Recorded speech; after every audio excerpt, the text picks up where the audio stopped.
Hello, good afternoon বন্ধুরা। আমি কাকলি তোমাদের সামনে আজকে ব্ল্যাক হোয়াইট ফরেস্ট কেক একসঙ্গে 2 in 1 কেক একই কেকের মধ্যে দেখাবো। আমি 6 বছর দিয়ে এই লাইনে আছি, আমি একজন হোম বেকার। তো চলো তোমাদের সাথে সেটা শেয়ার করি কিভাবে বানিয়েছিলাম। এখানে আমি আমার এই কেকটা অর্ডারের কেক ছিল, এখানে একটা বার্থডে কেক ছিল, যেটা হোয়াইট আর ব্ল্যাক ফরেস্ট কেকটা মানে দুটোই স্বাদ একটা কেকের মধ্যে হবে। আর এটার 1.5 পাউন্ডে নেবে বলেছিল, এক দিদি আমাকে ফোন করে বলেছিল। তো এবার আমি দেখো কেকটাকে যথারীতি বানিয়ে নিচ্ছি হোয়াইট আর ব্ল্যাক ফরেস্ট হিসেবে 3টে ভাগে কেটেও নিয়েছি। আর ক্রিমটা কিছুটা হোয়াইট চকলেট দিয়ে আমি তো মেখে তৈরি করে নিয়েছি, আর কিছুটা হচ্ছে ডার্ক চকলেট দিয়ে আমি ক্রিমটাকে তৈরি করে নিয়েছি। তো এবার আমি দুই পার্টে দুই দিকে দুই রকম ক্রিম আমি লাগাচ্ছি। দেখে বুঝতেই পারছো, একদিকে হোয়াইট ক্রিম মানে হোয়াইট চকলেটের ক্রিম, আর একদিকে ডার্ক চকলেটের ক্রিম আমি লাগিয়েছি দুই দিকে দুইভাবে।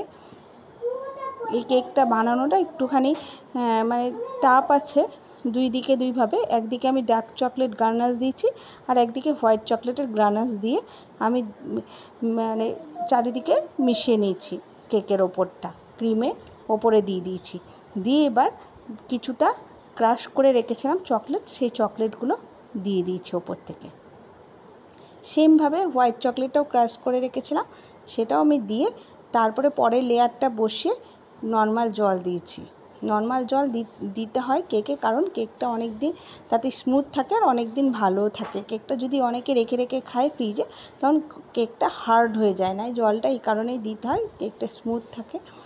তো আমি এখানে তারপরে আমি আবার একইভাবে দুই দিকে দুই রকম লেয়ার দিয়ে ডার্ক আর হোয়াইট চকলেটের লেয়ার দিয়ে ক্রিমটা দিয়ে তারপরে আবার দুই দিকে দুই রকম চকলেটের ক্রাশ দিয়ে দিচ্ছি। সেমভাবেই আবার ওপরে টপ লেয়ারটা বসিয়ে তারপর আবার জল দিয়ে সেমভাবে ক্রিম দিয়ে এবার একটা আমি ক্রাম্বেল কোট করে নিয়ে এবার আমি সাদা ক্রিম দিয়ে উপরে প্রলেপ দিয়ে কেকটাকে পুরো তৈরি করে নিচ্ছি। আমার মানে কেকটা সেট হয়ে গেছে।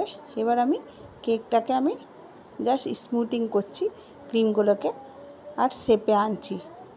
হার্ট শেপের অর্ডার ছিল কেকটা, শেপটা আমি নিয়ে আসছি। এবার এইভাবে স্প্যাচুলা দিয়ে এভাবে করতে করতে দেখো একবারে উপরটা স্মুথ হয়ে গেছে। এবার দুই ভাগ ডিভাইড করার জন্য আমি আগেই জেনে রেখেছিলাম যে বাম সাইডটা আমার ডার্ক চকলেট আর ডান সাইডটা হোয়াইট চকলেট। এটা তোমরা আগে থেকেই একটা করে নেবে, দেখে নেবে যে কোন সাইডটা কী পড়ছে।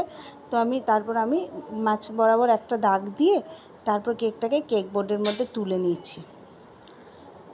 তারপর আমি এখানে টার্ন টেবিল থেকে কেকটাকে তুলে নিয়ে কেক বোর্ডের মধ্যে বা কেক বোর্ডটাকে পরিষ্কার করে নিয়ে একদিকে ডার্ক চকলেট ক্রাশ আর একদিকে হোয়াইট চকলেটের ক্রাশ, যেভাবে তোমরা দেখেছো ব্ল্যাক ফরেস্ট কেক হয় সাধারণত, ব্ল্যাক ফরেস্ট আর হোয়াইট ফরেস্ট সেমভাবে আমি বানিয়ে নিয়েছি ওপরটা দিয়ে। তারপরে এই দেখো চকো চিপ আমার ছিল না, হোয়াইট চকো চিপস আমি বাড়িতেই বানিয়ে নিয়েছি।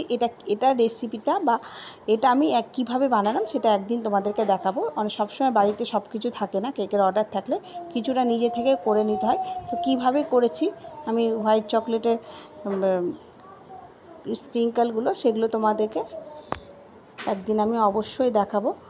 তারপরে এইভাবে ফুল করে নিয়েছি হাত দিয়ে, নজেল দিয়ে, রোজ নজেল দিয়ে আমি ফুলগুলো করে ওপর থেকে একটা করে চেরি দিয়ে দিয়েছি, যেটা ব্ল্যাক ফরেস্ট আর হোয়াইট ফরেস্ট কেকে অবশ্যই থাকে, সেটা আমি দিয়ে দিয়েছি সেই সৌন্দর্যটা। আর মাঝখানে একটা চকলেটের হার্ট বসিয়েছি, আর ওপর থেকে একটুখানি গোল্ডেন স্প্রে করে দিয়ে ইডেবল গোল্ডেন স্প্রে করে আর সাইডগুলোকে ক্রিম দিয়ে ফুল করে দিচ্ছি কভার করে। অসাধারণ হয়েছিল খেতে। আমাকে দিদি সাথে সাথে খেয়ে সেই দিনই রাত্রে রিপ্লাই দিল নাকি অসাধারণ হয়েছিল। তো তোমাদের কেমন লাগলো অবশ্যই জানিও। টাটা।